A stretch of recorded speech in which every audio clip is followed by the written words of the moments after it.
Welcome to the Wellness for Women show, where we talk about life, weight loss and everything in between. I'm Faye Caseman, founder of the AAA Way Life and Weight Loss Programme, and I'm here to help you put together the pieces of life and weight loss for one last time. This is an episode of the Wellness for Women show, filmed live in the free Facebook group. Hello, and welcome to episode number 61 of the Wellness for Women show. Self-talk, what's love got to do with it? Well, some pop trivia for you to start. Did you know that Tina Turner was 44 when she released her first solo album, which coincidentally is my age right now? I know, I look 21. You can all stop in the comments already. But interestingly, I do actually look younger than when I was 30.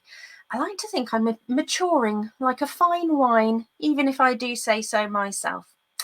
Anyway, back to our Tina. So she released her last album in 1999 at the age of 59. And at 73, she was the oldest woman to grace the cover of Vogue. And according to Google, did her last performance at 80. What an absolute amazing diva and inspiration.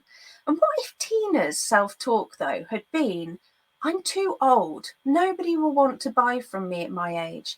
This is crazy, starting out in a solo career now. I'm way too old for this shit. She may never have released some of the iconic anthems that I know from my youth. And let's face it, ladies, she must have been, they don't quote me, either in perimenopause or just about heading towards it. You know, she'd had a very well publicised, difficult past, which has left her with health difficulties, and yet she's powered through it. And that is what I like to call an inspirational badass. And the truth is, we can learn a lot from Tina, and also through the power of music, but more about that later on. Now, if you know about me, my backstory, you know I'm a late bloomer. After struggling with low confidence and self-esteem since I was little, it's only since hitting 40 that I've started to realise my full potential. And it was after 40, with perimenopause kicking my ass, a busy life and a stressful job, that I actually lost weight. And through that journey, finally found what I had been missing for decades: a better relationship with myself, my body, my life, and things I'd wished for but didn't even know were possible. Well, as the saying goes, life begins at 40. But you don't have to wait until 40. And if you're beyond it, it's never too late. So, super quick intro as usual for those who are new to my world. I am Faye Casement. I'm a certified life coach helping women just like you to find food and life freedom by putting together the pieces just like a jigsaw for weight loss and well-being success. And as usual, let me know what your takeaways are from this episode in the Wellness for Women group, and leave a hashtag gem plus any comments for anything that resonates for you. Likewise, if you've got a query, make sure you hop into the group and ask away. So what if I hadn't actually believed that I could lose weight? What if my self-talk at the start of my journey was one of, I'm too old to start anything new, I'm too old to lose weight, or I won't be able to lose weight due to my perimenopause? I wouldn't have tried. My brain would have shut down looking for opportunities. The negative self-talk is like wanting to open your website browser to search for a flight to the Maldives and only being shown a bus trip to Skegness. Sorry, people of Skeggy, I love you really. And this is where we're going today, looking at how changing your self-talk can open doors in life, including towards health, well-being, and if you choose it, weight loss. And in the process, adding more joy, more fulfillment, and a confidence boost. So where does the negative self-chatter come from? Well, they originate from our beliefs, our deep-rooted inner subconscious, beliefs that have developed over time from growing up, our families, experiences in life, people's opinion and society. We're programmed to think a certain way, and if negative self-talk is an issue for you, you likely think talking down to yourself is just what you do. Maybe you even try and pass it off as self-deprecating humour. Maybe it is genuinely funny to you, which is fine and that's great, but sometimes it's not. It's our defense mechanism to get in there first before someone else says it to us. And this was definitely for me, and I can see this now. Those times when I was called Fat Faye in my early years created a shit spiral of thoughts and behaviours that I only started breaking and unpicking in my 40s. And this is just one event that happened in my life. Maybe you have experienced similar, or have other childhood experiences such as critical parents, bullying, or other traumas. And if you grew up in an environment where you felt judged or criticised, these negative messages may have stuck. We can also get influenced by culture and societal pressures, media, social media, advertising, and social norms, where they can promote unrealistic beauty standards, success expectations, and other ideals that can make us feel inadequate and trigger negative self-talk. We can have other experiences which can also fuel negative self-talk. So maybe we've experienced failure or rejection in the past, or maybe we're more likely then to doubt ourselves and our abilities in the future. Mental health conditions can also impact us. So I myself, I've suffered from various bouts of depression in my life, especially in my teenage years, and I really struggled when I had postnatal depression. And I've had periods of burnout as well. And negative self-talk can be a symptom of mental health conditions such as that, anxiety, depression, or obsessive compulsive disorder. And in these cases, negative self-talk, may be a result of distorted thinking patterns. And so it's really important that you work on those in a safe environment. And it's important to remember that negative self-talk is a common experience for many people and can be normal at times. However, if that negative self-talk becomes excessive or interferes with your daily life, please, please, please go and seek the support of a mental health professional as well. Coaching and other modalities are fantastic, but I have to, for legal purposes, if nothing else, say that they're not a substitute for medical help, but they can run alongside it as long as your medical professional is happy. Whatever you do, though, you want to work on identifying the sources of that negative self-talk and developing strategies to challenge and overcome them. And you have the power, ladies, to change your beliefs and your thoughts, whether that be about yourself, your body, your weight loss, or things outside of you, such as your career, relationships, or money. So why would you want to channel your inner Tina? Well, there's many reasons, of course, that you may want to channel your inner Tina and get your love on, especially when it comes to your life and weight loss. And these will all be unique to you and something you could get coaching on, support on. But maybe it's things like sabotaging behaviours, emotional eating, or giving up on your healthy habits altogether.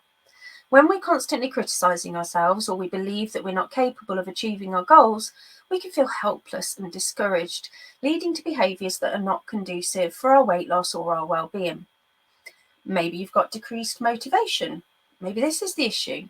Let's face it, when we feel like shit and we think that our efforts are not good enough and that our efforts won't make a difference, it can be really difficult to stay motivated and committed to our goals. And this is why we want to work on ditching the drama and working on weight loss with love, because we can ditch the drama and it just feels so much better. And in doing so, you find yourself feeling more motivated. Negative self-talk also increases our stress levels. And we all know that stress brings on cortisol, which can lead to cravings and also weight gain in certain areas of our body. We can also get an attack of the doubts. So when we have these limiting beliefs about our ability to achieve our goals, when you believe that you're not capable of making the changes you desire, it can be difficult to envisage a different future and make the necessary changes for your goals. And let's face it, wouldn't it be great if life could just be less dramatic and happier? And if we could let some of these go. Am I right? Just let me know in the chat under the video. So self-love to me is the key to combating negative self-talk and building a positive self-image. When you practice self-love, you're cultivating a deep sense of appreciation and respect for yourself, which can help you to combat that negative self-talk and build a more positive internal dialogue. And in the Backstage Pass membership, I cover the 8 keys to self-love. My personal favourites, though, are self-awareness, self-compassion, and self-acceptance. And I saw a post by a lovely Facebook acquaintance of mine, Natalie Truesdale, and she is a self-esteem coach. So go find her on my friend list. And I hope she doesn't mind me sharing this. But her post said, self-love, self-esteem, self-worth. There is a reason they all start with self. You can't find them in anyone else. And I absolutely loved that. I loved that post by Natalie. And I'm hoping that she'll be a guest on this show soon. So watch out for that coming. Because this is true. It all starts and ends with you. And another quote, this time from RuPaul, if you can't love yourself, how in the hell are you going to love somebody else? Also very true. Self-love, compassion, self-care, etc. It is not selfish. If you are the brightest, shiniest version of yourself that you can be, possibly in that moment, this will only benefit those around you as you shine like a beacon of light. And this doesn't mean that you have to constantly be up all the time or extroverted or even happy all the time. It's just about doing your best in any given moment and recognizing that you're trying to be the best version of you in light of your past and present. So how do we work on self-love and self-talk? Now, there's a few strategies, but it's worth a quick reminder about how our brains actually work. So a situation occurs. So I don't know, say you messed up at work. Your brain, based on your unique life experiences, so your beliefs, and sometimes your body's physical cues, create a thought about that situation. So maybe I'm a failure. Everybody will laugh at me because I messed up at work. And this leads to an emotion. So in this case, shame, which leads to you then taking action or sometimes not taking in action.